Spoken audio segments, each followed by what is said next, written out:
episode is brought to you by... Listen to Paul's Impact, Houston's first radio show dedicated to people living with HIV, their friends, and family, every Monday from 7:30 to 9:30 Central Standard Time on Real Talk 100 Radio. You can also find us on all social media under Paul's Impact. That's POZIMPACT.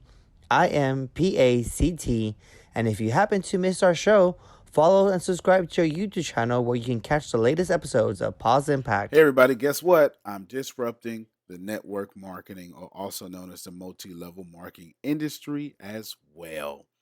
ATS Network.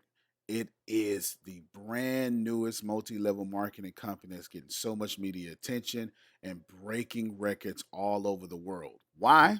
I'll give you 6 reasons why. For one, it's free to join. That's right. If you want to make money with us, you don't have to pay a dime to join us. Number 2, there's no auto ship. That means there's nothing that I'm charging you, and there's also no customer volume requirement. That means you don't have to order $199 worth of a product to get this, whatever, right? If you want all your residual income, it costs you nothing per month, whether it be auto ship or customer volume requirements for you to get in here. Number 3, you don't have to pay monthly for your website. That's right.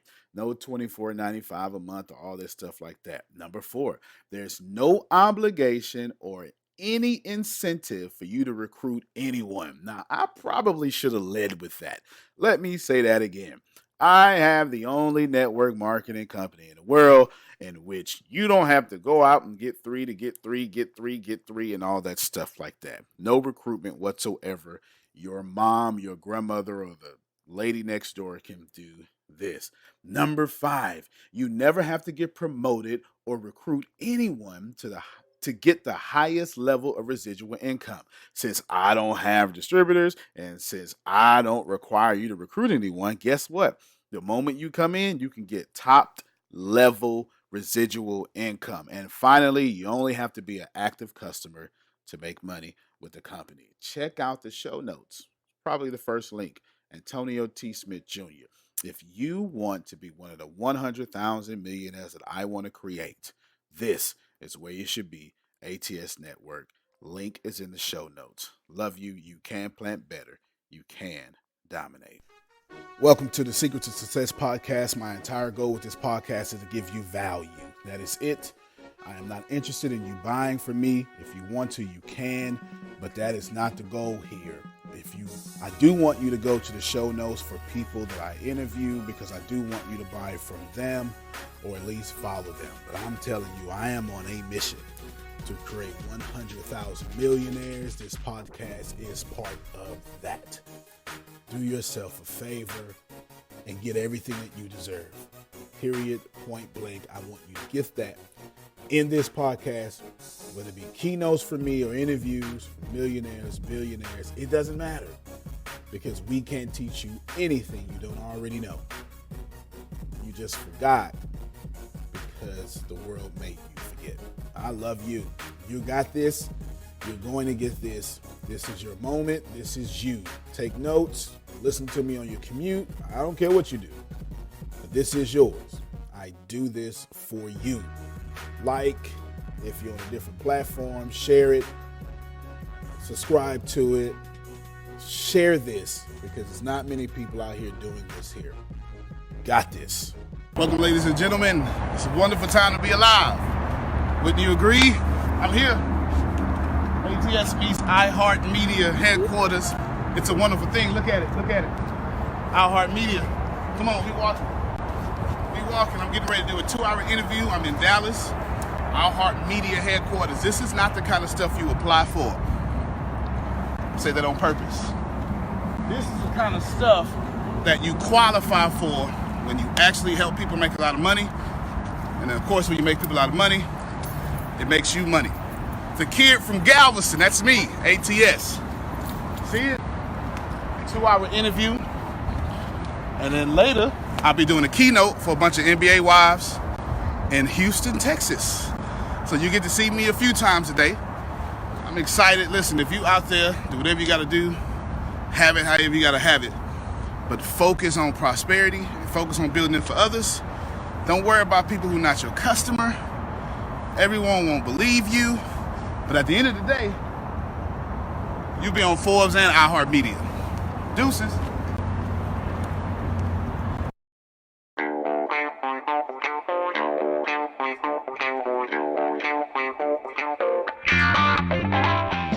Hey, Next Levelers, it's Bob Gibbons. I'm your host for today's episode of the Next Level Show. We're going to learn what works, what doesn't work in business, failures, successes, and today's guest is Antonio T. Smith Jr. I had to get my own sound effects. That's some self-promotion right there. So Antonio T. Smith Jr., he is the founder and CEO of the ATS Junior Companies based in Galveston, Texas. They have been around for many years and have around 50 employees, and you can find out more about them at the atsjunior.com on the webs. And with us today also is Grace. What's your last name, Grace? Sandals. Sandals. Grace Sandals. Wow. Sounds like there's a product in there somewhere. And Deanna. And Deanna Mitchell. Mitchell. Excellent. So Deanna is the publicist, and she makes Antonio look good and sound good and look smart and all the rest. Thank you very much. And Grace. Now, Grace, you have an interesting title because you're director of sales, but something else. Yes, I am the happiness director as well. The happiness director. Happiness director. I need to get me one of those. All right. So, Antonio, the ATS Junior Companies, what is that? If I ask you, just tell our listeners, what is that? What is it? Yeah, I can sum it up in just a few words. We make profitable clients more profitable. Okay. Now, that just depends on the client. For people like Les Brown, we have to make him relevant on YouTube and now then redefine him, and then TV deals and stuff like that for software companies to do animation, and for NASA, I can't even tell you about that one. So I shouldn't even tell me, but you'd have to tell me. Yeah. So seriously, NASA's a client? Yeah. Okay. Yeah. I do some work with NASA through another company that just signed some multi-million-dollar contracts with them. Okay. Absolutely. So, all right. So you have all these clients and you make them more profitable, but can you be more specific? What does that really look like in practice? Yeah, sure. I guess it just depends. It's four basic rules, I would suppose. I teach people how to find where their congregation is. Okay. And then once you find where your congregation is, and that's where your customers and all this stuff like that, then I teach you how to follow their attention. And then once you follow their attention, I teach you how to jump in front of that attention. And then I teach you how to have a product to appease or to ease the pain of said attention.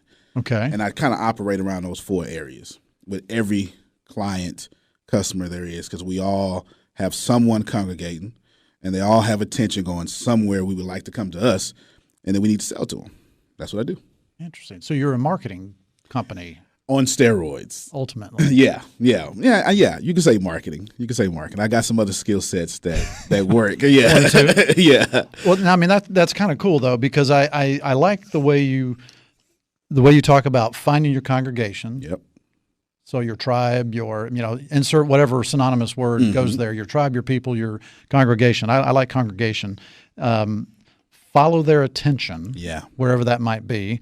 Jump in front of that attention and then find a product Absolutely. that you can sell to them that solves their need. It's not just creating a product for the sake of creating a product, but something that's going to be what they need. Spot on. Absolutely. Now, I use the word congregation on purpose because when you think about a congregation, it's a bunch of people that have nothing in common, but then they get in common on a set of ideas and beliefs. Okay. And that's really what I teach people and clients, that you have to find, because everything's changed. Like Netflix is using psychographics, not demographics. Harley Davidson, you can have a dentist riding a Harley, or a biker riding a Harley, and a soccer mom riding a Harley. It doesn't matter, right? It's all about psychographics. And that's why I use the word congregation.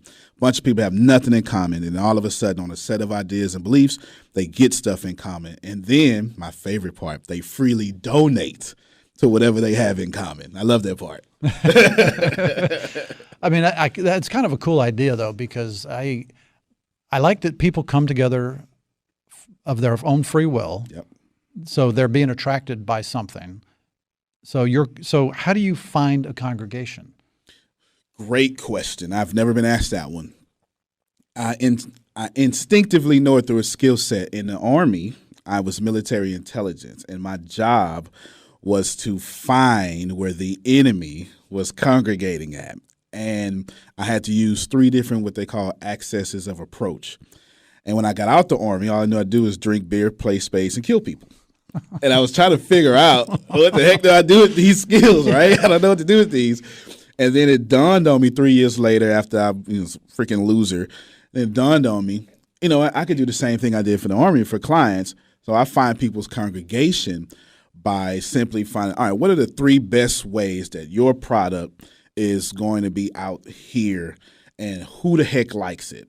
And once I find out who the heck likes it, then I love to go to people's reviews and look at the 1-star reviews and look at all that pain. Because forget the 5-star reviews. Who cares about that? It's the 1 and 2. These people have something to say, right? When you leave a 1-star review, you got plenty to say.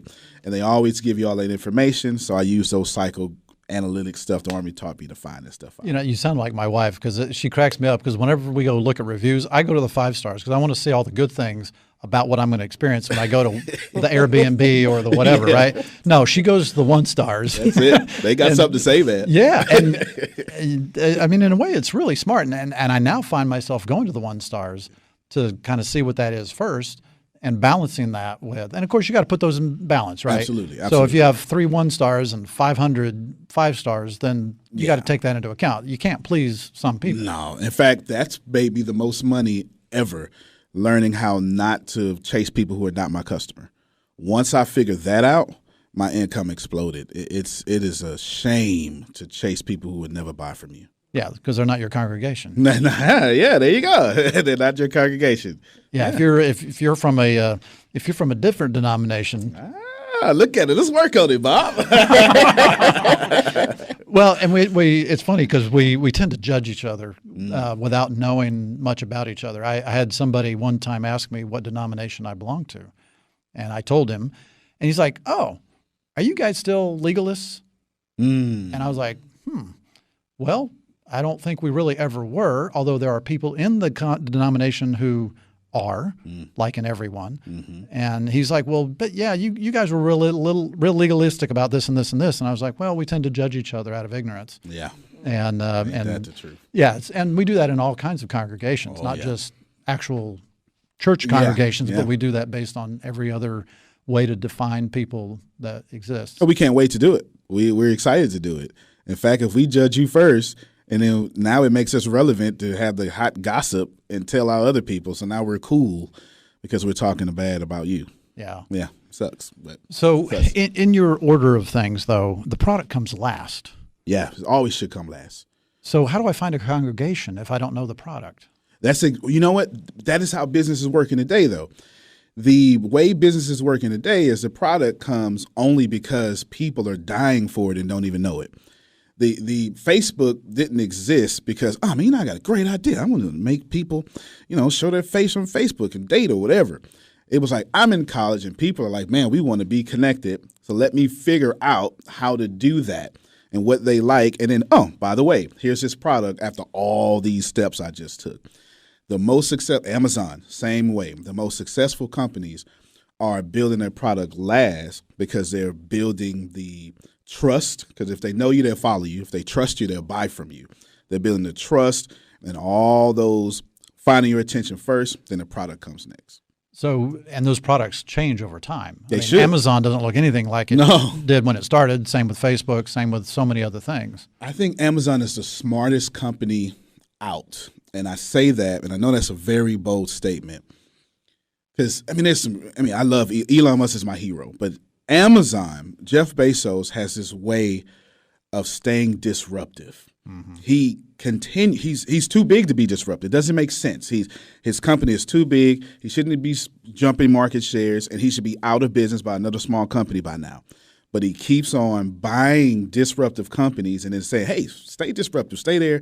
We're just going to own you. Kind of like Warren Buffett, and it keeps him Man, relevant, and then obviously number one, except for the divorce he's going through. Sorry about that one. You know, the one thing that surprises me about Amazon is that they're not in pharmaceuticals that I know of anyway, meaning prescription drugs. Yeah. I haven't seen them get into that, but I got to believe that's coming. Yeah, it makes sense. That makes sense. I didn't even think about that. I know for sure they're going to jump into artificial intelligence in a major way.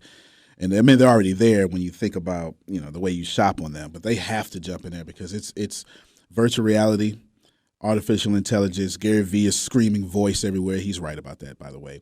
They're definitely going to jump in artificial intelligence, robots, self-driving cars. I would. They got drones. That's exactly what I would do. Yeah. Yeah. Well, I mean, we already have artificial intelligence in a lot of ways. Yeah. I mean, Alexa and all those things that you talk to that supposedly do things for you, that's AI to some Definitely. extent. Definitely. They still freak me out a little bit. I don't have. I actually got one of those Echo Dots, whatever they are, kind of like Alexa, I guess. Or you talk to Alexa. Is Alexa inside the Echo Dot? I think. I think so. So anyway, we haven't connected it. Outstanding. You're a smart man. The government's not watching you. Good job. Exactly.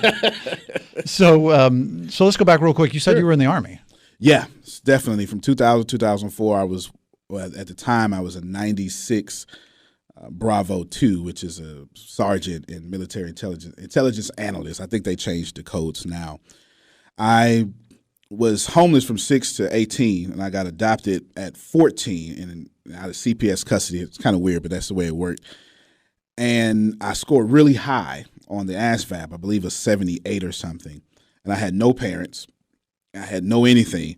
And I get in there, I score this 78 on the ASVAB, and they got this called GT score, like an IQ. It's like 134. And they're like, hey, you want to be military intelligence? Didn't even know it existed. So this is just like the entrance exam to get into the Army? The entrance exam to get in, I scored off the charts. They made me a spy.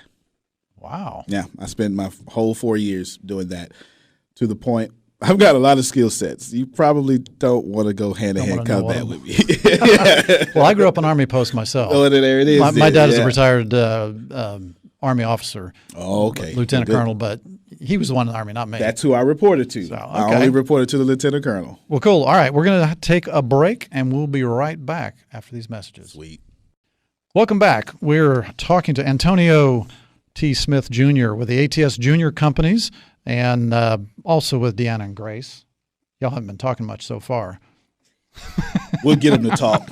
We're going to keep talking to Antonio, but I want y'all to jump in at any moment that you find a way to either tell me he's full of it, or you can, add a little color or do something to sort of poke a little fun at him. Disclaimer: I'm always full of it. So, Okay. So you are an Army intelligence analyst.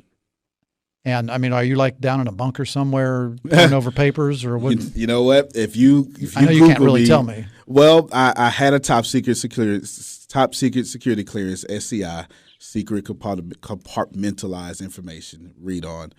But I got shell shocked right after the Army. I didn't know what to do. So if you try to find me, an internet trail for me from 2004 to 2009, you won't. I literally fell off the grid and was one of those tinfoil hat dudes. I'm not lying at all. I'm seriously not lying. In fact, the Army still makes me go see a therapist today about every 3 to 6 months because of the crazy stuff I had to do for the Army, and my head went all loopy. So, yeah, it's cool to talk about, but they messed me up pretty good. Well, now, it sounds like your upbringing wasn't exactly normal. No, it wasn't. So you alluded to this earlier, but you said that you were homeless from 6 to 18, but you got adopted at 14. So. Crazy people adopted me at 14. I was bad. I was really, really bad. I gave them hell. And I bought my first car at 14 that didn't come from a job. And then they got mad at me, so I sold it that same day just to prove a point. Like, I can do what I want. I sold it for $1,000 more than what I bought it for. And it was just terrible. I was terrible to them. I was terrible. I didn't even know any concept about God until I got adopted. I had no idea. But from 6 to 14, I had no parents, no nothing. And you weren't in the foster care system? I ran away from the foster care system from Albertine Yeager Center in Galveston. And there was some abusive things going on, and I've always been a fighter.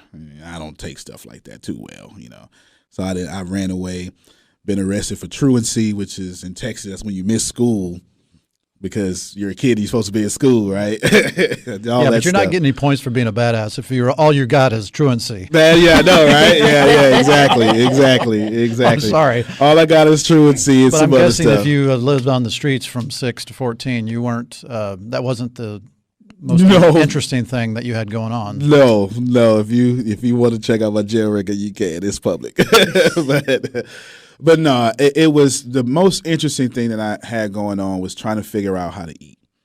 That was the most interesting thing. That made me an entrepreneur. I mean, my first legal business was at 14. But I was selling fake insurance. I was moving packages. You name it, buddy. Whatever I had to do to eat, that's what I was going to do. So what was your first legit business? My first legit business was a recording label because, come on, it's 90s, right? Everybody was a rapper. So wait a minute, you're 14, you're starting a recording label? Absolutely. In fact, actually, that same recording label ended up making me famous, and I was on iTunes. I sold 100,000 copies of an album, got a distribution deal.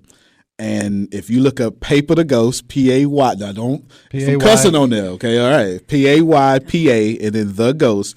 You'll find me on iTunes in 2007 You're before also it on was YouTube. relevant. Yes. I found one on YouTube last night because, I'm reading them up on you. I'm like, Paper the Ghost? What in the heck? And so I pulled it up, and I got to believe it's you. I have no reason not to believe it's you. And you're in there rapping like a crazy man. Yeah, it's definitely me. And now, what's with same paper? company. What is that? I was a paper chasing G, right? I was chasing money. Ah, that's what it was. Yeah, so Paper Chasing Records. I actually did that. It's funny to talk about because, oh man, I was. But what can a 14-year-old do in the recording business? How do you start your own label at 14? Oh man, I owned everything. I had, which actually, you know what? This is a perfect time to throw an alley-oop to Deanna because she was a singer on there. Oh, so you tell. So you were like a backup to Paper? I was actually one of his female solo artists. Oh, so you were an artist on the label? Yes, sir. Okay. So what was were you a rapper too, or were you something else? No, I wouldn't rap. That I knew my lane. My lane was not rapping. My lane was singing. And I actually met Antonio in high school, my sophomore year. Was it junior or senior year? I don't even know. It's a long time ago. When I came back around, because his best friend is a good friend of mine, he told me about the record label, and I was like, oh, okay. So I got involved. He actually there's a poet that he was friends with, him and his wife at the time. They came down because I was a developing artist. I was writing my own music, but I was inconfident. And I was inconfident in my voice. So he actually brought them down. Like, I don't know.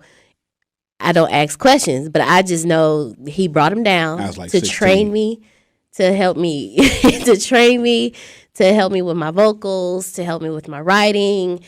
And it was pretty awesome. I grew. I didn't go far, but I grew.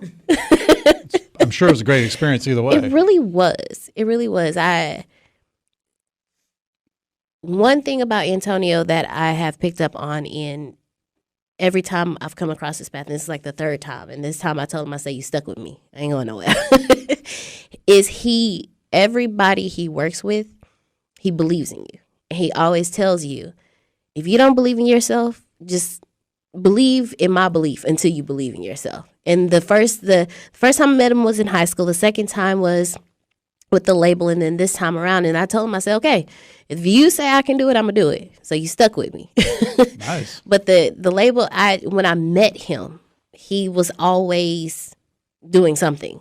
And the label, till this day, like I said, I don't know I ask questions, but when I walked in, he had it set up. He had the mics, the studio, the equipment. He had everything set up, and I don't ask questions. So how does that happen, though? I mean, at 14 years old, you don't really.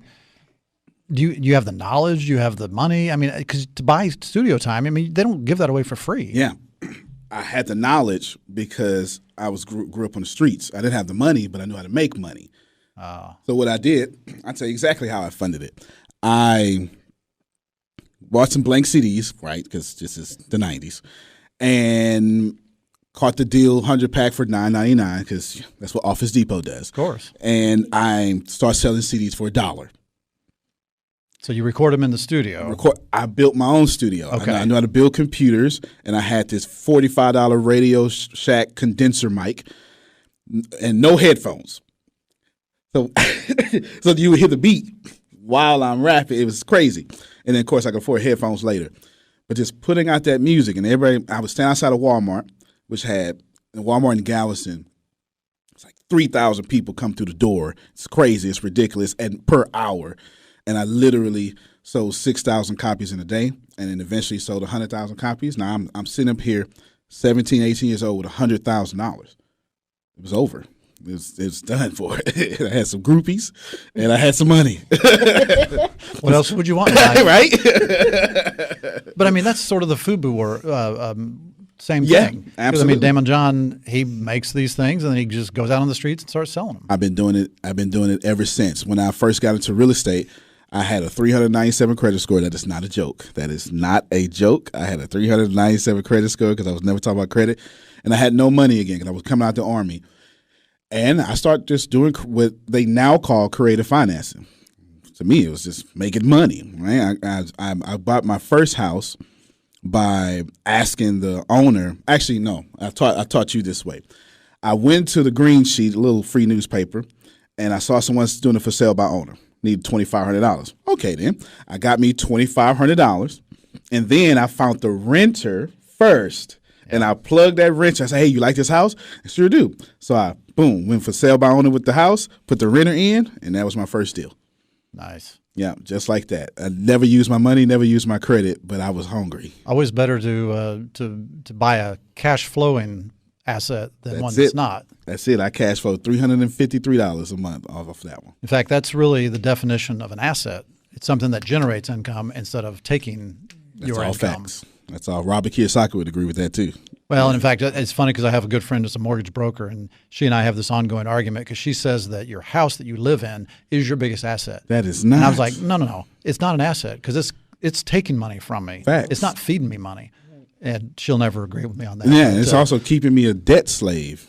That's why I don't have a job. if you have a mortgage. That's Yeah. true. Yeah, Yeah, I'm and not that's gonna usually do that. the biggest way people get into debt. Yeah, I'm not going to do that. So, by the way, I love the fact that you're a big no debt guy. Oh, yeah. Well, I have debt because it's the only way capitalism works, but I have no debt that other people don't pay for. So as long as someone else is paying for my debt, I Okay. got it. Okay. But as far as debt, I don't have that. I don't do that. Yeah, I'm a big fan of Dave Ramsey, so I'm very Yeah. much in favor of no debt No for debt. you personally. That's right. You might have some debt for a business venture, Right, exactly. but not for personal. So no car debt, None of that. even no house debt if you can help it. None all of that. that. So that's cool. Yeah. We were definitely in debt, and and my worst year ever was in 2007. I made less money in 2007 than I'd made in the previous 15 or 20 years. Wow. And that's when my wife says, "Hey, I got this great idea, no debt." I'm like, "What? I mean, this is not the time. I'm not. Do you realize how little we have?" What I didn't know is she was actually out pawning stuff in the pawn shop, Wow. old jewelry of herself just to raise cash. Ooh, I know But that she crushed saved me from that humiliation. Yeah. She didn't tell me that for a long time. But we still went on the no debt plan and got out of debt, and thank God we did. Dave Ramsey, the rock star, man. I love his snowball effect. That's the best That's thing ever. the greatest thing I've ever heard, to be honest with you. If anybody could, getting out of debt is just a discipline. It doesn't take talent. That's a good way to say it. Yeah. It's just working the plan. That's it. Yeah, That's it. we've led the Financial Peace University program at our church a couple of times. Nice. And it's amazing to see how people get empowered Yeah. in life. You talk about being if somebody's a slave to anything, it's a slave to debt. That's because right. they can't control it, and they got to have all the same stuff that everybody else has. Well, it's the new. We can keep it real on your show, right? Okay, it's the new slavery. Absolutely. It used to be. Okay, I'm gonna make you pay for everything, and then I'm gonna pay for all your stuff. But now it's like, no, I'm not paying for your food. I'm gonna pay. You go out there, I own you, and then yeah. Have you had a successful career selling to businesses? Maybe tired of having your income limited by arbitrary compensation plans that penalize you for selling more. If so, you should consider tenant representation, a specialty within commercial real estate. At Riata Commercial Realty, Inc., We represent companies and nonprofits that occupy office buildings and warehouses. There is no limit on income, and the more you produce, the higher percentage you keep. If selling houses at night and on weekends sounds good to you, don't call us. But if you want to work business hours, have unlimited income, and leverage the relationships you already have, we want to talk to you. Please visit us at texastenantrep.com. That's Texas, Texas, tenant, Tenant, rep, rep.com. Hey, Next Levelers, Bob Gibbons here again, talking to Antonio T. Smith of the ATS Junior Companies. Check him out online at theatsjr.com. So we were talking about debt before. Yeah, slavery used to be that I'm going to pay for you, period. Everything you do, I'm going to pay for you. In exchange for me paying for your food and giving you a place to stay, I own you. And all the money you generate is mine, because that's how it works. Mm-hmm. And that's slavery. In fact, and if you're having a hard time imagining that, just think of African-American slavery in America.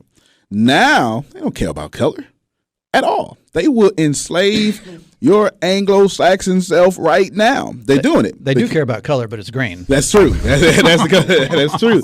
Now, slavery is different. Slavery now says, well, I tell you what, I ain't paying for nothing. I'm not paying for your job. I'm not paying for your house. I'm not paying for your food. You're going to pay for all that, and I still own you. And 90% of the money you make is mine. It's the same thing. We just flipped it. We just flipped it to a working class slavery. And now you're stuck at some stupid place that's telling you take lunch at this time. And you know what? You make $9 an hour, buddy, because that's your value, right? It's crazy, man. So we flipped it because capitalism works best that way. Now you're a big self-empowerment. Absolutely. Don't work for anybody else, work for yourself kind of guy. Unless you're going to work for someone else and bust a Dave Ramsey and then buy your way out from working for them, I'm all for that. Okay, so work extra jobs to get yourself out of that slavery of debt. But once you're out of that slavery of debt, never go back. And do what? You do group economics. Group economics is the best. It is the original way we've done everything. If you think about, you brought up church. If you think about the Hebrews, God said, all right, separate yourself and do all this great stuff. But that was group economics. Feed yourself, learn to help yourself, marry yourself. Now that you got yourself together, go out and help your brothers and sisters. Now that you got all that community together, now go help the world. That's group economics. Your money should bounce around your community 16 times before it leaves out, period. It shouldn't be no reason that a church should have people with no jobs. That makes no sense. It is. Now someone's going, socialism. I'm not saying socialism. I'm saying group economics. We help each other because it just makes everything better, and you profit off each other. So no one is actually. I got plenty to say about that. I'm gonna be quiet right now. Well, the step number 7 in the Dave Ramsey snowball is to grow your money and give it away. That's it. And so step 7 is I'm out of debt. I've got all my needs taken care of, and now I'm going to give to others. That's right. And places that need it. It comes back. It's a universal law. In my case, so you've got Deanna here, my publicist, and my sales director right here. We do everything group economics, everything. I had to convince them, I had to train them for like 4 years because they like, I don't know if to make you famous and all that stuff like that, right? But there is no suffering. No, what's the number one rule we got? No one suffers alone. No one suffers alone. It is the number one rule in my organization. And of course, you're going to love the number 2 rules. There are no rules, but don't worry about that one. So why would that be your first rule? I grew up homeless, right? I was by myself for 8-9 years, suffering completely alone. No birthdays, no anything. I mean, in this trash can, trying to survive. If adult had anything to say to me, it was how bad I was. It was no help, nothing like that. From being molested, being raped, as this 54-pound kid, I was left all alone. So I promised when I grow up and make it, I wouldn't put people in that position. So it's core for me. And what's funny is, speaking of religion again, I view God that way. You know how you grow up is how you will perceive God. As for me, God is just adopting father, just adopting people into his family, right? Now, of course, I see it that way psychologically, but it's a good way to see it. And everyone see it their own way, to each his own, but we're all right. But that's just the way I see it, and that's the way I do my company. Interesting. So let's talk about the company again. So you do consulting for these companies you mentioned. Yep. And you're doing a lot of marketing kind of stuff. Yep. What are the products that you guys are selling then? So when you get down to those number 4 items, Yep. What is your product you're selling? The most transparent answer I can give, and I've never given it on any radio station, is you have to understand that real power is felt, not seen. So if you see it, it's not what I actually do. It's just one of these smart things I learned from the hood, right? Real power is felt, not seen. So if you see me on stage, if you see me on Bob's Next Level Radio, right? If you see that, that's not what I actually do. What I actually do is I have a slew of products you don't see, and you get drafted into my community, and then there's all these things that we sell. And that's how I actually make my real money. Okay, and what are those things? One of the biggest things is called the ATS Business University. Since I figured out how to become a millionaire, I now teach lower and middle class people how to become millionaires through 6 to 7 live trainings a week, 2-hour trainings. We just got finished one on the way to here. And what I also do, what I just changed it, is now that you're learning business, sales, and marketing, now that you're learning how to do that, I'm actually now paying people to do that. Say what? Yeah. You're paying people to come to your university. I'm paying people to come to my university. Well, now. aren't you supposed to charge people to come to university? I charge some people to come to my university as well. Yes. So some are being charged and some are getting it for free, or actually being paid. Well, everyone pays to get in. I created a money-making opportunity that if you refer, I kind of borrowed from multi-level marketing. Okay. If you refer, then you can get paid. Okay. Yep. And you get paid more, and it's a lifetime. Every membership is a lifetime membership. One payment, no upsells. You're here for life, and you can will it and sell it to your children. And is this a university where I've got to go down to Galveston to attend? Worldwide. We do Zoom. It is in Galveston because that's where my principal office is, but it's worldwide. We have people, I don't even know where, just in countries that I haven't even been to yet. And we do Zoom calls, and we let you download everything and keep it as well. So there's recorded videos and training sessions, and then there's also live. We do live, and those lives become the recordings. Okay. Mm-hmm. Interesting. Why Galveston, by the way? You know they have hurricanes down there. I know, right? I know. The crazy thing is, I just won't leave. For some reason, I'm just there. I got a technology company, and I should probably go to Silicon Valley and do it. It's my number one thing that has my net worth. It's super sky high. I should probably go there, but I won't because I don't like being like everybody else. Galveston is surrounded by a bunch of wounded cities, and I see opportunity. I see a bunch of cities that need help, need leadership, and I see that nobody's doing it, so I'm buying it all up. It's kind of what I'm doing. Yeah. But you're from Galveston originally? From Galveston, right? 77550. From Galveston. So it's sort of inertia, but it's also, you feel like there's a mission there. It's definitely a mission there. Galveston has this attitude that I wish I can change, but I haven't changed it yet. It's like a cul-de-sac. Since it's an island, since it's the last place in Texas. After that, you're going to be in Cuba if you go past it, right? Well, not in that direction. yeah. You might have a little geography lesson. Yeah. Definitely. But you besides the geography lesson, you do that. It's like once you get past 45 in Baybrook area, which is South Houston, information just stops. It's like the smart people, the Bobs go, I'm not going down there. I'm going to just do a U-turn, go back up to Houston and make this money. And we have nothing. The city is all tourism and it's high class, low class. But the truth is we're such crabs in a bucket. You got a medical school that's good. Now, the medical school is good. It is top of the world good. It really is. Yeah, it is good. We do have that, and biggest employee in Galveston. Oh, is it really? Yes, the biggest employer in Galveston, and the second one will be the insurance company called American National, right? Okay. Insurance, and then the prison.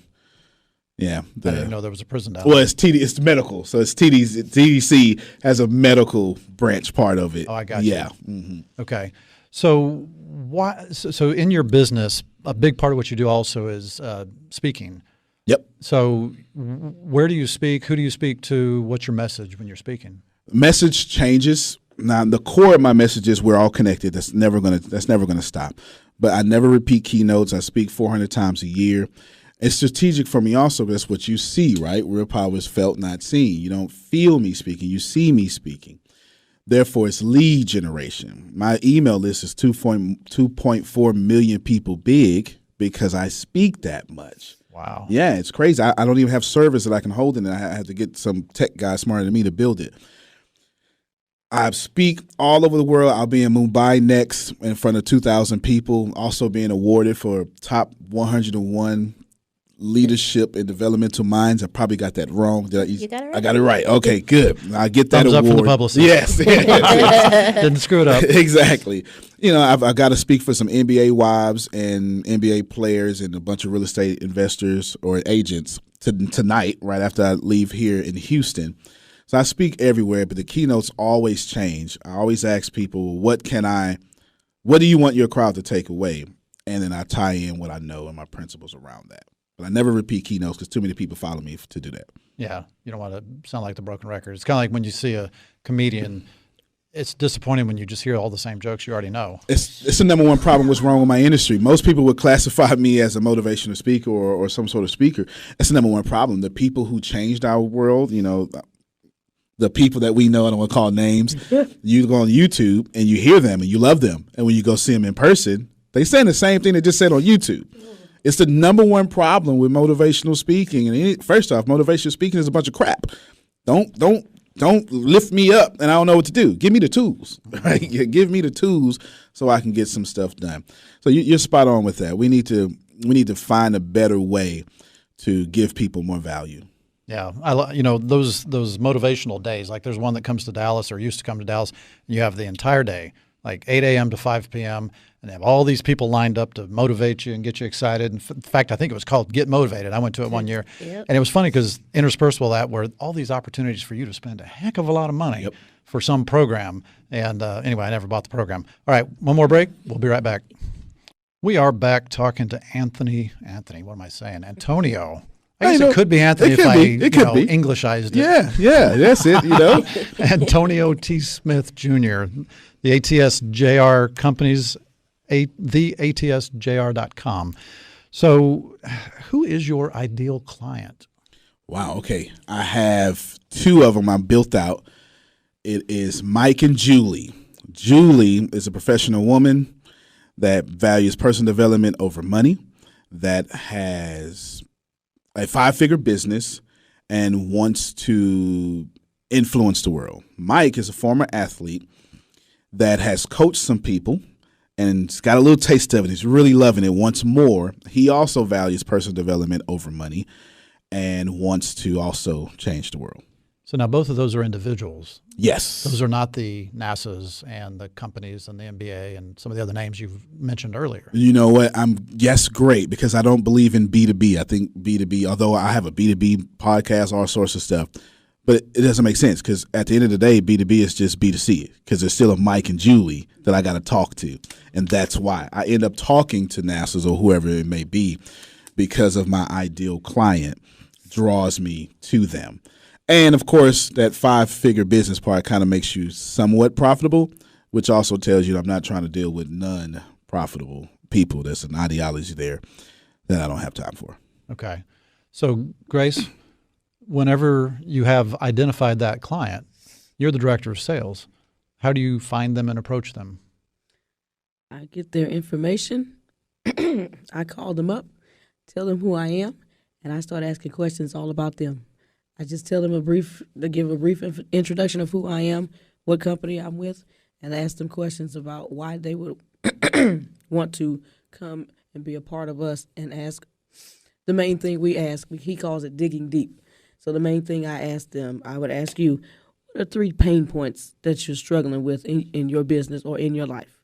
Okay. So you're not trying to sell something No. first? No.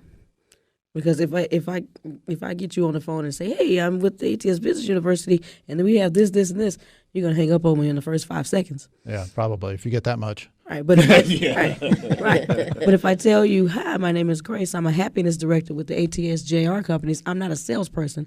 I just want to make you happy and get you to the highest expression of yourself. You may stay on the phone for a little bit. So you never tell anybody you're director of sales. You tell them you're the happiness director. Yes. Well, because she is now, because I did the change. She doesn't sell anymore, and she doesn't sell anymore. We have sellers or closers. All they do is just make people happy on the phone. That's it. Okay. Yeah, more like prospecting. That's it. You know, it's been fun to watch the changing titles in companies, and some people have the craziest titles. I love them. I wish I could think of one for myself because I'm just not interesting enough. I've seen someone say, or either online or on TV, that they are the chief happiness officer. Yeah. Those kinds of things I'm talking about. It's kind of cool. I like it. So, Antonio, you talked about the 40-hour work week is BS. It is. Why is that? What is it you're trying to say with that? They ain't working 40 hours, Bob. They not. I thought I'm so intense. I'm like, hey, work. They're not doing it. I understand. In my company, 2 o'clock, 9 to 2, I'm gonna get that. After they eat, it's over, really. It's really over. Now, if they eat 12, 1, 2-ish, maybe I can starve them to 4 p.m., something like that. But, after they eat, they start working on other things. So what I've done, I dropped it down to about 20 weeks. We still work 40 hours a week, but I've done this here. They understand from 9 to, is it 2? Is it 9 to 2, it's all us. After that, then I flip and help them build their own personal businesses because they all have businesses. So from the rest, from 2 to 6 or 2 to 7 or whatever, however long they work, it's all about their business now in the same office, and I help them do their graphics, do their websites, or anything like that. Yeah, it's worked out. Your employees basically work 5 hours for you, yep, and 3 hours or whatever for themselves. Right, exactly, and yeah, and in some of those hours, there's a training call that we do, 2-hour training call. So we're not working on anything but those training calls. So it's really about 3 and 3 when you actually break it down. And so why are you doing that? Why do you try so hard to help them in a business of their own? From my experience, the more you help others live their dreams is the more you live yours. From my experience, from analyzing the harvest that has come back at me, the more I'm not selfish is the more that I get to win. So if you help them build their business, aren't they just going to turn around and leave you if it's successful? You know what? I thought that. I had, you got the big mind and the little mind. I thought that, but they don't. Because when you treat people right, they don't leave. Because actually, once they leave you, they got to go to the matrix, right? They go out there and everyone else is being selfish and everyone else is telling them what they can't do. Then they come back. And they're like, man, I didn't get that in here, but I do get it out there. And there's always that contrast of how I treat people versus, or at least how I treat them versus when they go out. So I don't really have that problem. So are you guys comfortable telling us what your side businesses are? Sure. Okay. I have a business. It's called Go Figure. It's geared towards students, school-age children, school students, parents, teachers, and adults who are going back to school, but it's geared towards math. For 11 years, I was a middle school math teacher, and I saw the problems that students, parents, and teachers had. And also a friend of mine who said, I'm interested in going back to school. I'm just terrified of math. Can you help me? I said, okay. Light bulb came on. So I help people. I help those categories, or anybody in general who just wants to learn more about math, the basics of math, not that trigonometry, calculus stuff. There's a limit, right? Yes, there is a limit. But, because a lot of times when I say the word, I tell people, yeah, I love math. You'll get that. You get that. Oh, no. So is this like an online platform? Is it individual coaching? What does that look like? It will be online platform. Okay. I don't want to say too much because I got some things in the works. Sure. But I'm helping. I helped my first client, and he homeschools his children, and I am teaching them math as of now. But it'll be a product. Cool. When it's the homeschool is huge in Texas. We homeschooled our kids when they were growing up. They're grown and gone now, but But yeah, there's a huge population of people. Texas is the promised land for homeschooling. Yep, I homeschool my kids. Oh, you do? Okay. Yep. So yeah, I mean it was amazing, and there's so many co-ops and ways for people to get curriculum. We used to go to a curriculum fair, a book fair, every August, I think it was. No, I'm sorry, it was in May, and it was here in Arlington in the DFW area, and there were like 300 vendors there selling different curriculum for all kinds of things, for math, for English, for foreign languages, for science. I mean, all kinds of stuff. So yeah, that's a huge market you're tapping into. All right, Deanna, are you open? The name of my company is the D. Marie Group. We're a PR firm. Say that again. The D. Marie Group. D. Marie, okay. We're a PR firm, and currently my clients consist of Antonio T. Smith Jr. and the ATSJR companies, Grace Sandals and Go Figure, and Tempest S. Smith with Nonprofits R Us. Okay, so you're promoting all of those. Yes, sir. So are you actually an employee of the ATS Junior companies as well, or and that's a side gig, or are they all? I've actually how it's actually intertwined into the ATSJR companies. I decided when he was helping us build our businesses, I was like, okay, I don't want that. I don't want employees. I don't want products. I don't want any of that. I just want to work for you. He was like, okay, so what you want is a micro business. And I still fought him on that because I'm like, okay, but I still hear products. He was like, no, I'm your product. I was like, okay, I can do that. So I am actually intertwined into the ATSJR company. Yeah, from a bean counter perspective, I pay her a salary. And then when she generates her own salary, that's her money. I don't touch it. Yeah. Yeah. But, it's kind of cool that you want everybody to own what they Absolutely. do. Absolutely. And, it's funny, back to Dave Ramsey, he says, if I could find a way to pay the receptionist based on production, I would do it. Wow. Because he doesn't want to pay people to show up. In my business in real estate, nobody gets paid to show up. You only get paid if you produce something. Yep. You close a deal, now there's income that we can all share. Yep. But until there's something that actually generated some revenue, nobody gets anything. And so that Dave says he'd love to do that even for the receptionist. He just had never figured that out. But it sounds like you're kind of in a way doing that because it's like, hey, this part of the day is mine, that part of the day is yours, but I'm still helping you, so we're still doing this together. That's right. Yeah. I mean, I did her logo. My business partner, Tempest S. Smith, as she mentioned, did her website. Yeah, it's all group economics. All right. So speaking of new things and people starting new things, I understand you have a book coming out. Yeah, great plug. Appreciate you. February 5th. I don't even know the name of it. I can't plug it. Okay, well, I'm going to plug it. Self-promotion. Les Brown wrote the foreword, the great motivational speaker, known as #1 motivational speaker in the world. Les Brown wrote the foreword. The book is called So Happy and Grateful. It's part of a 3-part series, So Happy series. The next, if you're curious, is So Happy and Together. It is So Happy and Rich because, let's face it, money. People want to hear about money. But this book come out February 5th. The story behind this book is I'm not keeping the profits. That's what no one knows. We've never said it on air. What I've done is I had a core about, how many of y'all is it? Six? Including me, so it's 16.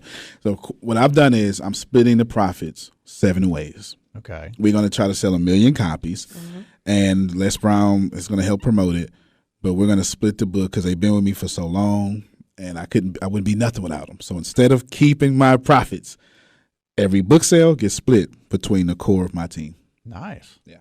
And so the book, tell us the name again. So Happy and Grateful. So Happy and Grateful. And what is the book about? The universal laws of happiness in you and how you fit in them. Okay. Yeah. And where can I buy this? Everywhere. Because my publicist is awesome. Yeah, so everywhere. Barnes & Noble, Amazon, all the usual suspects? Yes, all sir. the usual suspects. All the usual suspects. Mom and pop bookstores, if they still exist. If you want to travel out to Pluto, we'll find a way to get it out there in that bookstore in Pluto. All right. It's not a planet no more, though. Well, Antonio, Grace, Deanna, thank you so much for being on the show today. I've really enjoyed it. Listeners, please go to the atsjr.com for more information about them. I also know you guys are big on social media, so if you go to Facebook, the ATS Junior. That's it. It's just it? All right. Yep. Facebook.com/theatsjr. And that'll get you to them, too. For the show, please go to thenextlevelshow.com, or you can find us on social media and podcast and YouTube at The Next Level Show. Be back next week with another great guest. We're walking around here. It's pretty good. almost 300 top 1%ers, real estate investors, NBA wives. Let me just take you around here. Let me just show you that, getting ready to do a great keynote. And it's amazing up in here. There's the master. There she is. Yes, yes. There she is. There she is. Yes, yes. There it is. Listen, it's crazy. Look at it. Check it out.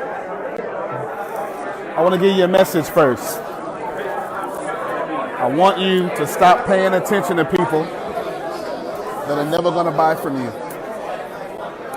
You got to do that. If I can tell you nothing, I urge you, I beseech thee. I'm trying to tell you, listen, you want to stop paying attention to people that are not your customer. Let me show you something real quick. There's this young man right here. You know him.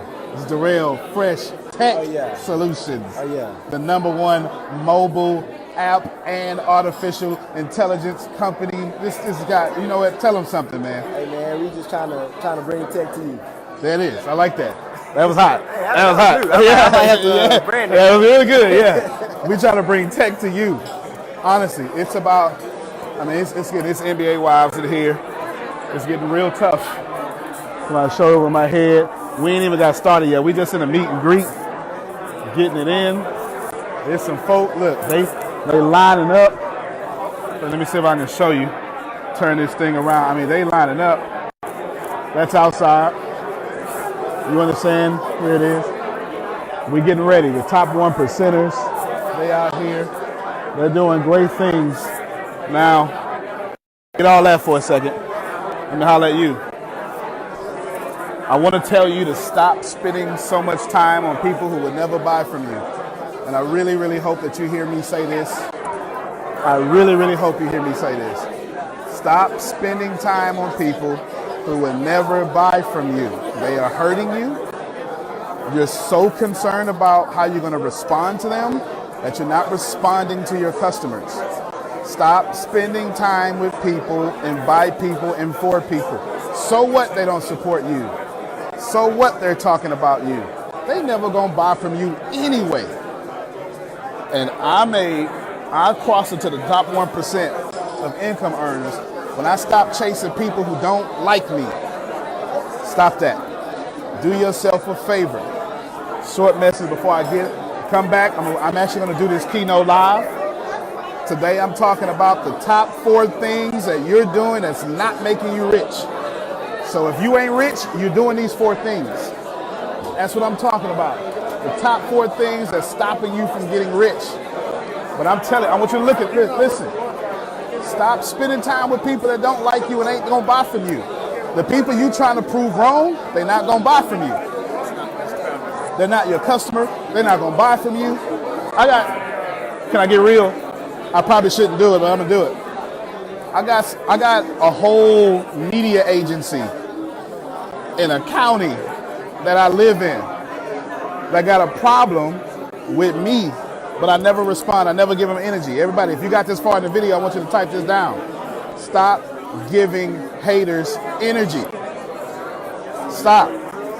Because first off, it would weaken my brand for me to even be associated with them. You don't need every media outlet. You don't need every newspaper. You don't need every blogger. You don't need every mom. You don't need every dad. And some of y'all don't need every spouse. Do yourself a favor. Hey, I know that guy. Hey, what's up, man? You doing all right? This is my buddy. What's going on? Kid, right? Yeah. Good to finally meet you. This is Deanna. That's Kim. This is who we're going to bring on. Hey, listen, I want to tell you, stop giving haters your energy. Honestly, stop giving haters your energy. I just want to repeat that over and over. And the reason why you should do that, is because every time you give them energy, you forfeit your dreams. Over 300 something people in here. Look, I'm serious. It's NBA wives in here. Let me put y'all in my business real quick. I'm dead serious. Real estate. This crowd. First off, pay attention. The crowd don't even look like me. Don't get it twisted. Look at that. Look at that. Don't get it twisted. But if you keep paying attention to people that don't like you, if you keep paying attention to people that ain't go buy from you, then you can't show up in a place like this. We on Westheimer. You know something about Houston? We on Westheimer. Stop paying attention to people that ain't gonna buy from you. Stop it.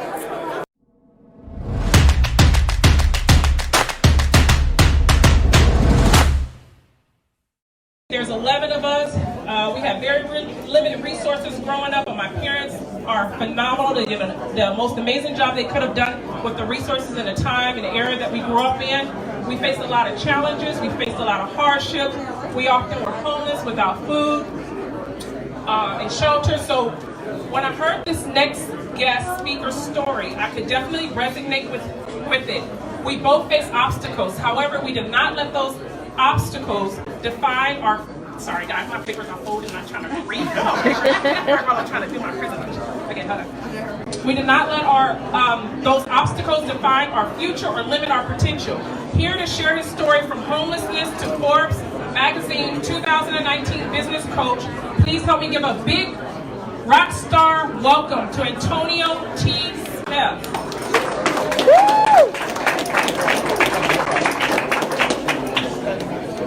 All right, everybody, I appreciate you. Am I talking loud enough for you to hear me in the back? Outstanding. How about for you to hear me over here? I can't move much, but I can talk loud. Is that fair? Yeah. Outstanding, outstanding. She wants me to tell my story. I'll do it in 10 seconds. I grew up homeless, CPS custody, was left for dead. Now I'm in the top 1%. Is that fair? All right, now what I want to do is I want to do one thing and one thing only. I want to tell you the top 4 mistakes that I made so you don't do that. Is that fair again? Now I have a challenge. Here is my challenge. How in the world do you stop 100, 300 top performers from having 100 individual conversations at the same time? Did you hear that? All right, so let's see. Now, I'm not asking you to be quiet. But if you want to make millions of dollars, you should probably pay attention. Is that fair? Yeah. I want to talk about the top 4 things that are stopping you from getting rich. Now, right there, turn to your neighbor and tell them what I just said. That's crowd participation. Go ahead, you can do it. It's all right. It's all right. It's all good. All right, he's got it. Appreciate you. Top 4 things that are stopping you from getting rich. I want one more exercise. How many of you know what percentage is 1 out of 4? 25. He went to public school. He's got it. Give him a round of applause. Please. There it is. What percentage is 2 out of 4? All right, so I don't have to keep walking you there. You know a little bit about basic math. Is that fair? If you're doing 1 or 4 of these things, I can guess how much money you make. It doesn't matter if you're doing well. It doesn't matter if you raise $300 million. Why not $3 billion? Fair enough? Now let's talk for real. Number 1, and I believe, what was it? Chris, you're right there. He actually hit the tail end of it. Number 1 thing that's stopping you, well, in no particular order, the thing that I'm going to say first that's stopping you from getting filthy rich is you are setting targets far too low and you're hitting them too well. Let's talk a little bit. I'm going to put my weight on it. Here's what I need you to understand. Right now, I'm 37 years old. I haven't had a job since I was 29. Today, I'm on the Forbes Coaching Council and I'm in the top 1% of all income earners in the whole world. Is that fair? So it probably should tell you that I recognize that I was hitting low targets too doggone well. Who's got that problem? Don't lie. Come on. Don't lie. I'm here for 30 minutes, so you might as well get with me. It ain't gonna get no better than this. Is that fair? Here's what's happening.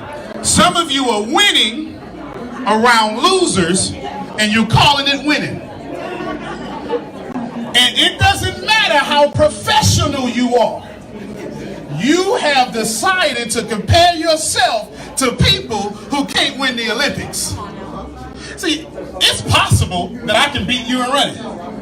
But it don't make no sense for me to try to beat you in running and then try to be the world's best runner if I'm not running with Usain Bolt. Is that fair?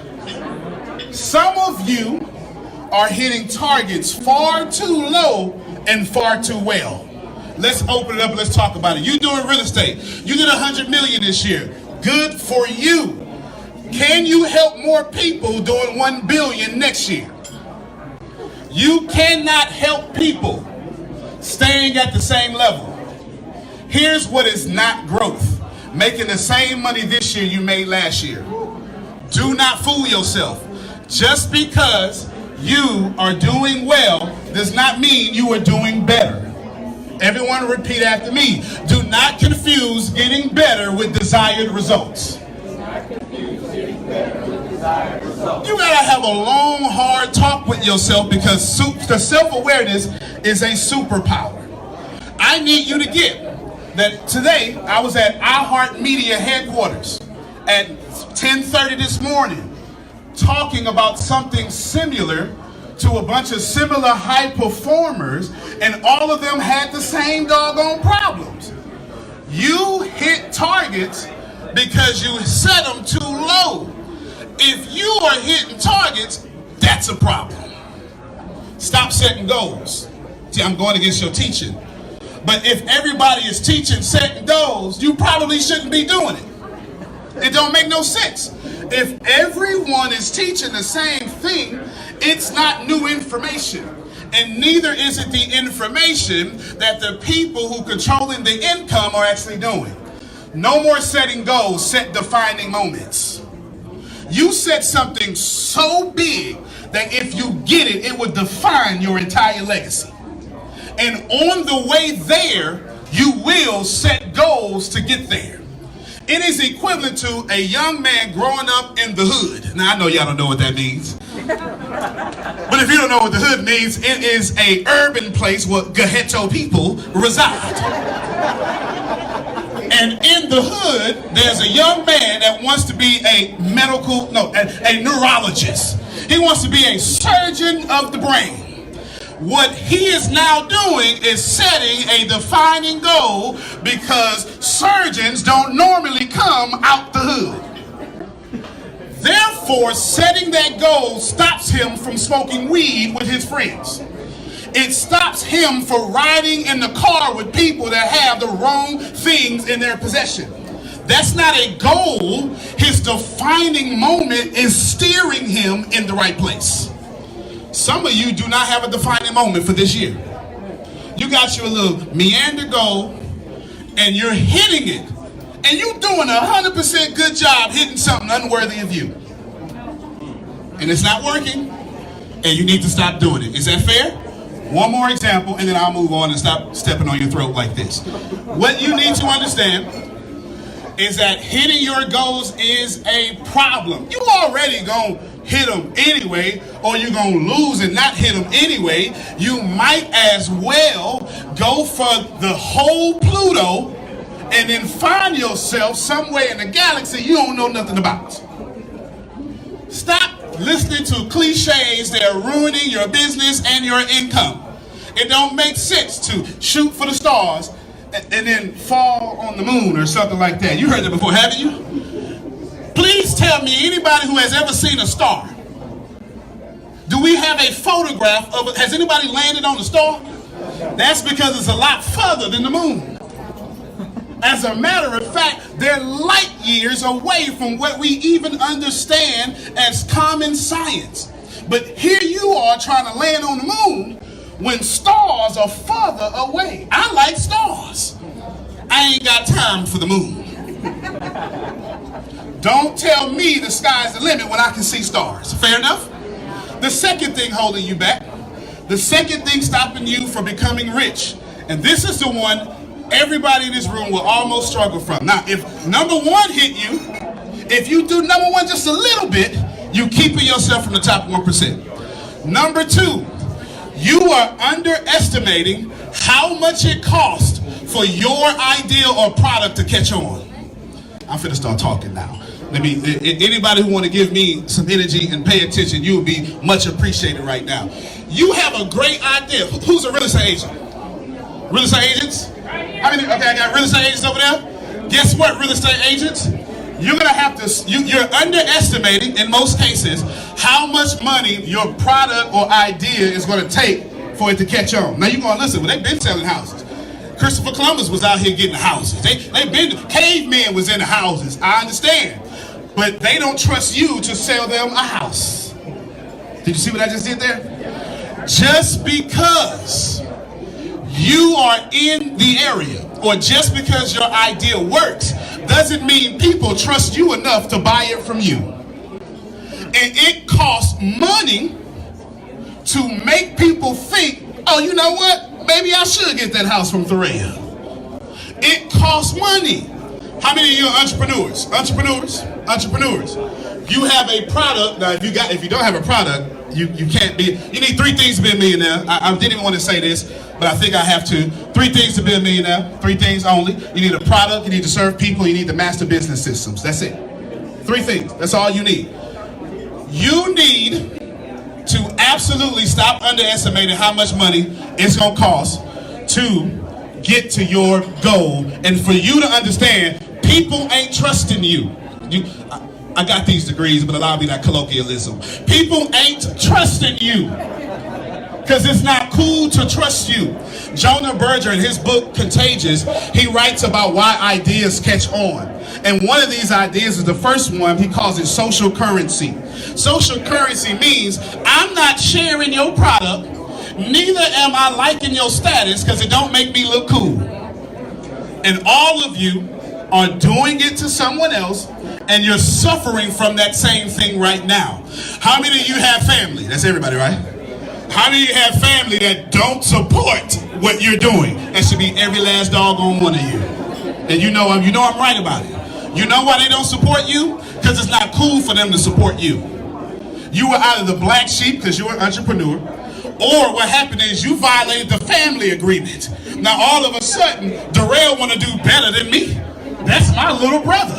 How dare him start outshining me? And when that happens, you run into a customer problem. Now you have to convince someone it's cool to buy from me. Who here has heard of Grant Cardone? Pretty socially current, right?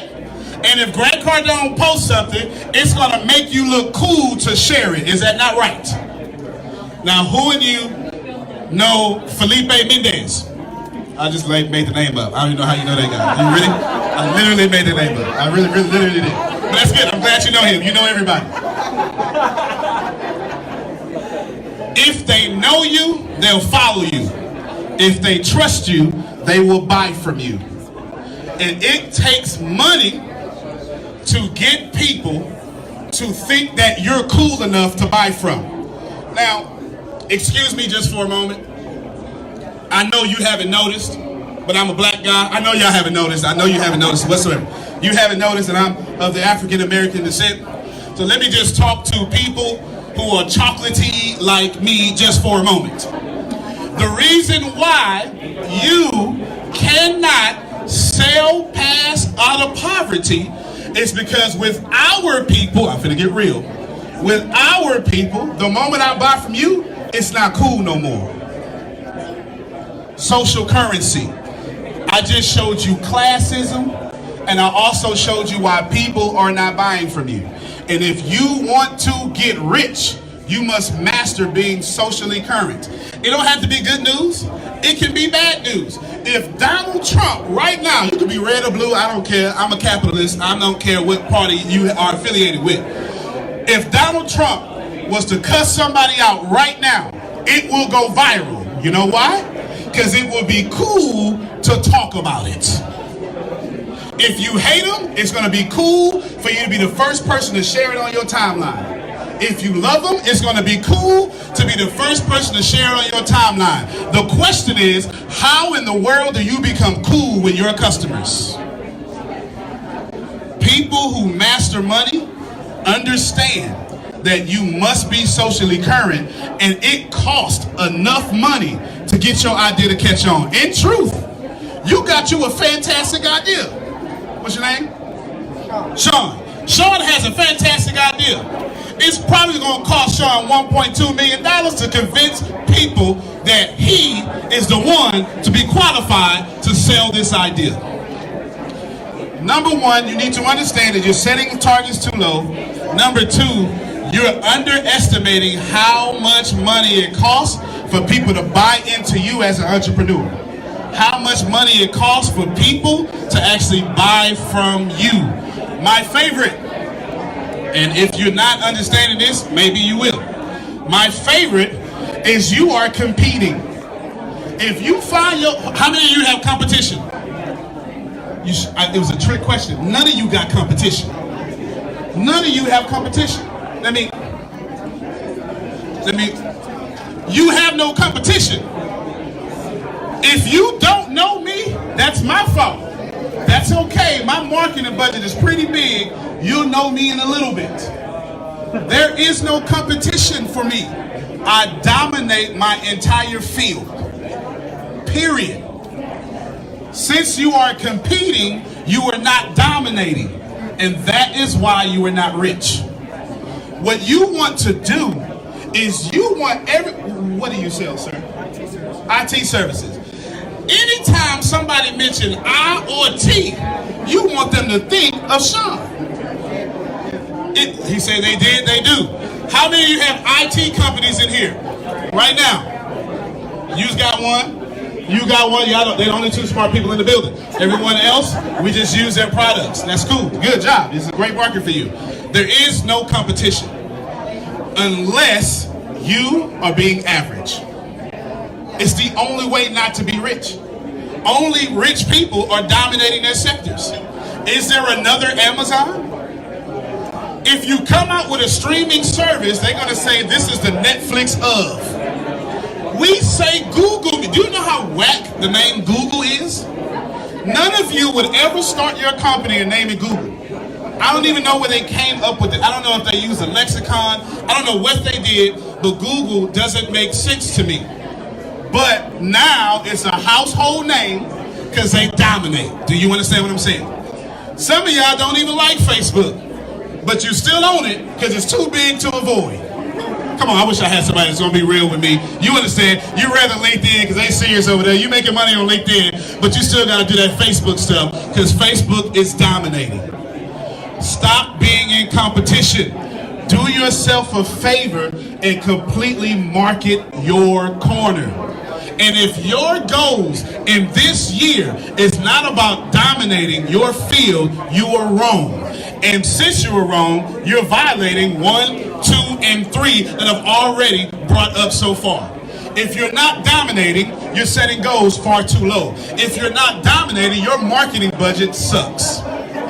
It does. Who in here has a marketing budget over $10,000 a month? Marketing budget over $10,000 a month. Which is it? It's $10,000 a month? Come on up here. You say close. Come on up here real quick. Y'all come look at this sexy chocolate brother right here. He's good enough to have about $10,000 a month on marketing. Are you single? Divorced. He's divorced. All right. Ladies, if you are also divorced, I'm selling him off. The bid starts at $200. $200 going? No. Appreciate you. Thank you very much. Thank you very much. $200. Do I need to go? $200. All right, $200. You got it. I got the first bid. It's sold. It's sold. It's sold. Get his phone number when I'm done with this keynote. So I shouldn't go higher than 10,000? No? Anybody at 20,000? So I need to go lower. 5,000 a month. Do you understand? Are you seeing the pattern here? Number one rule of business. The number one rule of business is, and it's not, in fact, business is not fair. Repeat after me if you're paying attention. Business is not fair. Business is not made for the little person. It's not.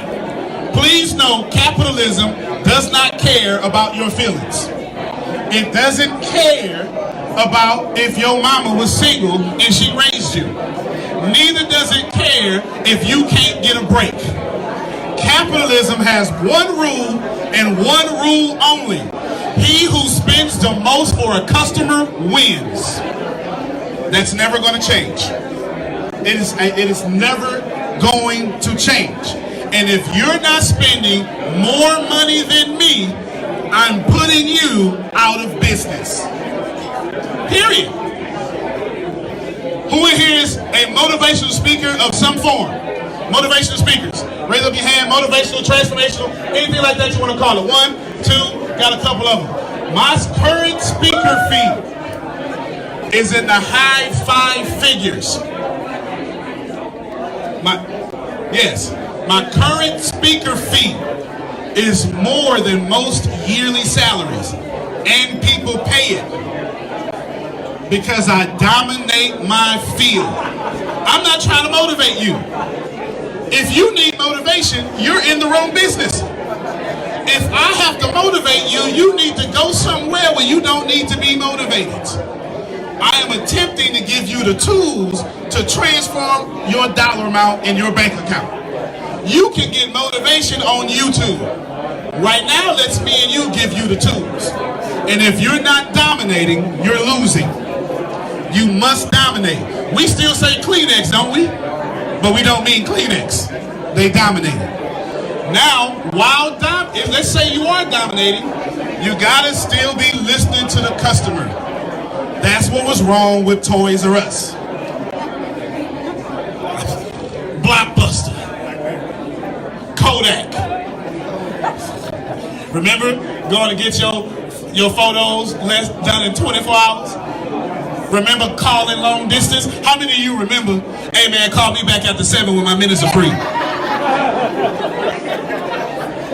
You understand? You have to constantly be changing and staying disruptive. If you doing what worked this year and you carry it into next year, I'm going to beat you. There is someone like me that cannot wait to take your money. Please know, every day when I go home, I am going to take out my phone, pull out my notes app, which is my favorite app because it's got millions of dollars of ideas on there, and I'm going to try to figure out who I named, who I met, and how can I work with you, or how can I make you my customer? And if you don't want to work with me, I'm sorry, if you're in my field, you got to be my customer. Do you go home and do the same thing? Because he who spends the most money on a customer wins. The trick is to get that money for a customer down as much as possible so you can spend to infinity. My current customer acquisition cost is 14 cents. It costs 14 cents to bring a new customer into my business. My email list is 2.4 million people big. How many of you have an email list and you use it every day? Now imagine what you can do with 2.4 million emails. Every single day, I am going out to acquire a customer. Don't let people tell you customer satisfaction is the most important thing. If you're going to get customers, you're automatically doing customer satisfaction. If you focus on saving money, you're going to cut back and diminish your quality.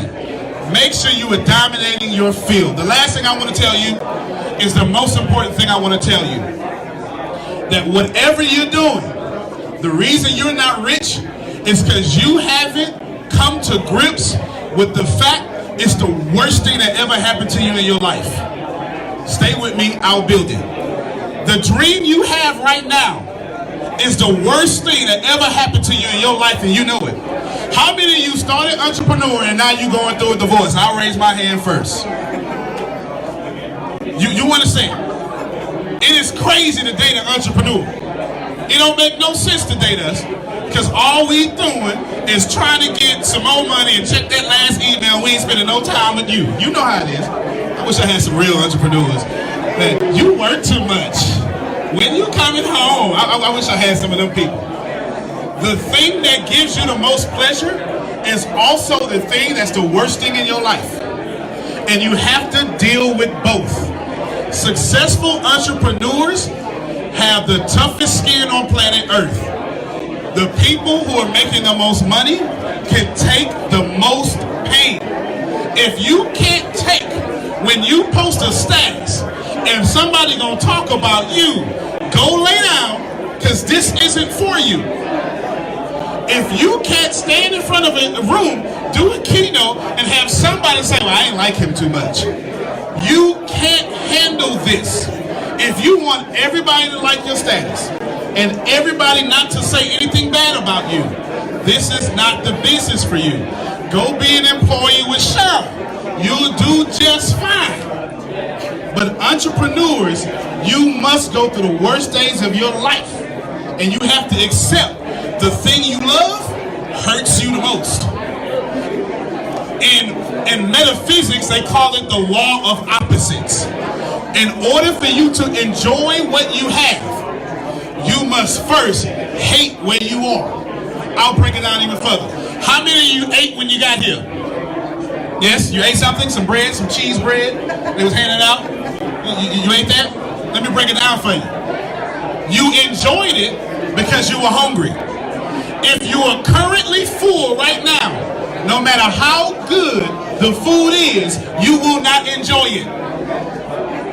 You must have the opposite to experience what you truly desire. That's never going to change. That is a universal law of this universe. You cannot enjoy a hot shower if you're not dirty. Do you understand what I'm saying? You can't be a mother and comfortably deliver a baby. The mother must almost die for the child to fully live. And in entrepreneurship, the thing you love the most is also the thing that keeps you up the most. And the people who don't get rich are the people who can't handle the pain that comes with entrepreneurship. It's hard. I got 5 more minutes. I'm gonna try to do this as reasonably empathetic. This is the first time I'm gonna show some empathy. Ladies and gentlemen, let me tell you, this ain't easy. It's not easy for you sitting here listening to me. Some of you done already judged for or against, and that's okay. What's not okay is to not take information home that applies to you. And here's what's even worse. It's even worse to go home and you can't even be happy because your significant other doesn't like your current success. I'm talking to somebody, and I know I am. There's way too many entrepreneurs in here for me not to be talking. Look, she's saying preach. I'm about to put my weight on it there. I know I'm talking to somebody. How many of you fully understand that you are with someone that does not support the most important thing in your life? And if you can't handle that, you will not be rich. Every successful list that tells you the 21 things, the 32 things to be successful, all start off with the spouse. Every last one of them. Take out of relationships. If you can't handle being broke, you do not deserve to be rich. That is not going to change until you come to grips with, until you musty, you won't put on deodorant. This is just practical. It's just practical. Until your business fails, you won't fix the holes in your foundation to make it work. And if you don't get that the worst thing in your life is also the best thing in your life, you will quit. You will not make it past this year. You will run out of capital. It will not work for you. If you do not just hone in on the fact that this is going to be rough, it ain't going to work out all the time. You're going to wake up at 3 in the morning wishing you did more and you did everything you possibly could. You're going to get into some really stupid arguments with coworkers. It's not going to be fair. Your bank account going to be real disrespectful on some days. Them pluses going to turn into some negatives. Somebody ain't paying their net 30. I wish I had somebody that bill people. You understand? I don't even know too many customers that pay their bills on time. Net 30 is really net 45. And if you can't deal with that, he said 60. In the tech world, it's net 60. You right, too. Please get. These are the top 4 things that stop you from being rich. Thing number 1, you hit targets is way too low. Thing number 2, you haven't processed. You just haven't processed. It costs a lot more money to make people understand you are the woman. You are the man. And you have to spend that money for them to understand that. The thing number 3 is stop competing, dominate. And thing number 4, this will be the worst/best thing of your life. And if you can't handle that, you shouldn't be in business. Last thing I want to say, if you like anything I said, I didn't come here to sell you nothing. I have 160 hours of business, sales, and marketing training. Just to give, you don't even want to know the dollar amount I've already done this year. I won't even say that. Just know I'm giving it away for free. Go get with Thoraya if she has your email address, or get with my publicist standing in front of me with the camera all weird, or get with that lady right there, my happiness director, and you can get it for free. No strings attached. I'm not bothering you. I've already made my money for January. I am attempting to give you some money. Antonio T. Smith Jr., you can plan better. You can dominate. Thank you. I have felt so much in life. I've been so evil. I've done everything in life to mess it up. And I have. I have completely messed this life up. And then I changed. And then I started applying things that I didn't know, but I always knew. You call it the law of attraction. Or maybe you don't. Or maybe you're religious and maybe you're not. Here is what I know. I know that we all have a karmic debt to pay off. And I have either paid mine off or almost off. And now I dedicate my entire life to you. Please know that as my life is dedicated to you, it means I get beat up a lot. But that's what this is about. It is about people like me putting their gains at risk for you. The crazy thing about life is once we get enough, whatever enough means, if you're a politician, it's enough votes. Someone likes money, enough money, whatever enough is. A pastor, enough members, we tend to protect it. This podcast is not about protection, it is about you. I sincerely believe in you. I know you're going to be it. I know you're going to do it, whatever that is for you. There are no mistakes. I want you to share this podcast, but not for personal gain. I want you to share it because I am giving you my every being so you can turn around and do the same for others.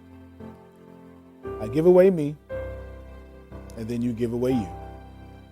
I lower me so you can stand on my shoulders, and then you return the favor and you lower yourself so someone else will stand on your shoulders, and then voila. No one is lower than the other because we've all lowered ourselves. Finally, the music in this podcast that you're going to hear, I hope it gets stuck in your head. It's actually from my favorite movie, Cloud Atlas. It's a cover. It's not the original version, but it sounds just like it. Cloud Atlas is a great movie by the Wachowskis.